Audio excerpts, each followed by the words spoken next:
Please stop pushing. I can't take this anymore. The concert venue is packed tight. A man behind me keeps pressing into my backside. I'm wearing a mini skirt today with a thong underneath, and it only makes the situation worse. He lifts my skirt and presses himself against my hips. As the atmosphere heats up, someone in front of me slams into me, and I stumble back a step. My body stiffens as I feel like something just slid inside me. My name was Mandy Cox, and I was a diehard fangirl. I wanted a celebrity to notice me, so I dressed for attention. I wore heavy makeup and made sure nothing about me went unnoticed. My low-cut top revealed a wide stretch of skin, and my chest bounced with every step. I paired it with a mini skirt that barely covered my thighs and sexy white stockings which hugged my legs. But when I arrived, reality hit. The concert venue was packed so tightly I couldn't move, and the crowd swallowed me whole. The celebrity was never going to notice me. I craned my neck and shouted, "Darling, take me." I never imagined that line would draw the wrong kind of attention. Instead of the celebrity, it caught a filthy creep. After I shouted it, I became aware of a man behind me, repeatedly bumping into me. At first, I brushed it off. In a crowd that dense, accidental contact was easy to explain, but the feeling wouldn't go away. Something hard kept pressing against my butt from behind. I assumed I'd accidentally backed into his hand where it rested behind me, so I turned and offered a polite apology. "Sorry, I didn't mean to bump into you." He paused, then flashed a leering smile and said, "It's okay, I don't mind." When I turned back toward the stage, I felt him press against me again, more deliberate than before. I kept my attention on the celebrity on stage and shut him out. The man became increasingly brazen, pulling up my skirt and pressing close against my backside. I had only a thong on underneath, which left my butt exposed. I felt his touch directly against my skin and assumed it was his finger. Only then did I realize something was wrong.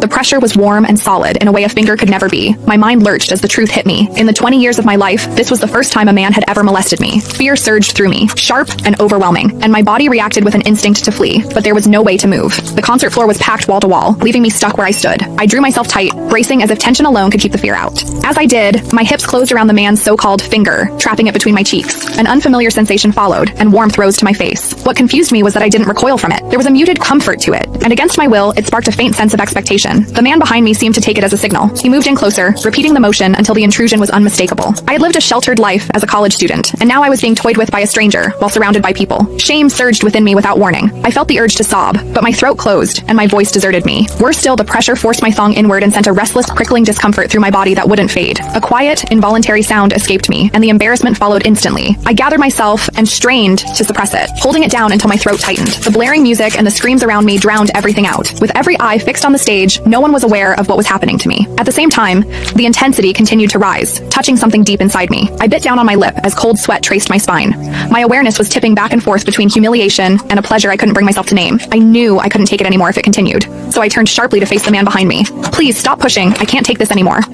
When I finished speaking, the man leaned toward me and whispered in my ear, "Is it exciting, the way I'm pushing against you?" The shame was overwhelming, and I was on the verge of crying. "I'm a virgin. I've never done that kind of thing. Please, let me go." He didn't stop. Instead, his gaze burned deeper as he seized my waist, the pressure growing stronger. "You're really a virgin? Then let me show you what it feels like to be a woman."